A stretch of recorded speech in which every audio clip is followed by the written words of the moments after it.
And that brings us, of course, to immigration. So many Hispanics, as well as people from all over the world, foreign-born, who've come here. But so many Hispanics and Latinos, we know that they're going to be the majority population, the majority language, and yet the system, in many, many ways, fails them terribly, especially the education system.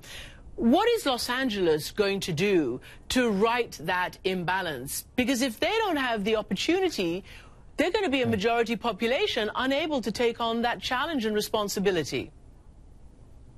Well, I love how you frame that, because it's true. All Americans, whether you're Latino or not Latino, have a stake in making sure the immigrants who, again, don't just come from Latin America, but come from Asia and Europe and Canada, that they're fully integrated into our country. It's been the strength of our country. It'll be the demographic growth of our country and the economic driver of this country.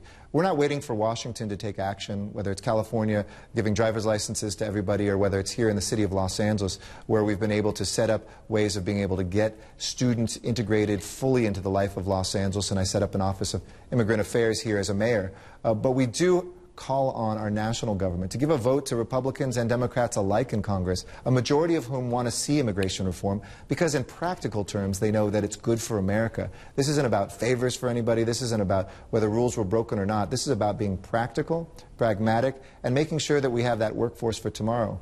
To the Latino kind of folks who have been here for many generations, like my family, my grandfather was born in Mexico, fled during the revolution when he was 1 year old in his mother's arms.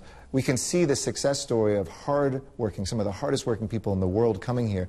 But you're right. That's why I'm so focused on giving skills to our young people who are right now in our high schools and making sure they don't drop out, but move ahead and become those contributors to a modern economy. All of America benefits from that, and I think all of us will realize that in the coming years. I just hope Congress will take action now. Well, that was going to be my next question to you. Immigrants, legal or non-legal, have been demonized, basically, in Washington. It's a terrible political football, while, as you say, so many of them have been born here, maybe to undocumented parents. So many of them could propel the economy of this country. There has been word that perhaps Speaker Boehner might fast-track some immigration reform. Do you think that that's likely? You know, I'm always an optimist, and, you know, I'm the kind of baseball fan who, when we're down 11-2 in the ninth, still thinks we can win the game. And I do hope that Speaker Boehner will. I've had meetings with other Republican leaders in the House, like Kevin McCarthy, who comes here from California, understands the importance of this.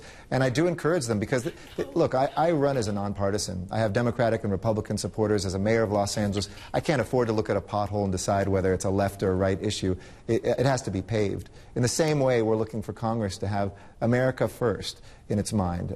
I wouldn't be here today as the 42nd mayor of the city of Los Angeles, the second biggest city in America and one of the world's great cities, were it not for my own family story. Jewish immigrants on my mother's side, Mexican immigrants on my father's side, who came here. Some of them came here probably without any papers, but they believed in this country. They invested in their well-being and in their family. They worked hard, and today I'm able to lead this city because of that. That is the American story. We need to create more of those instead of shutting them away into the shadows where we all lose.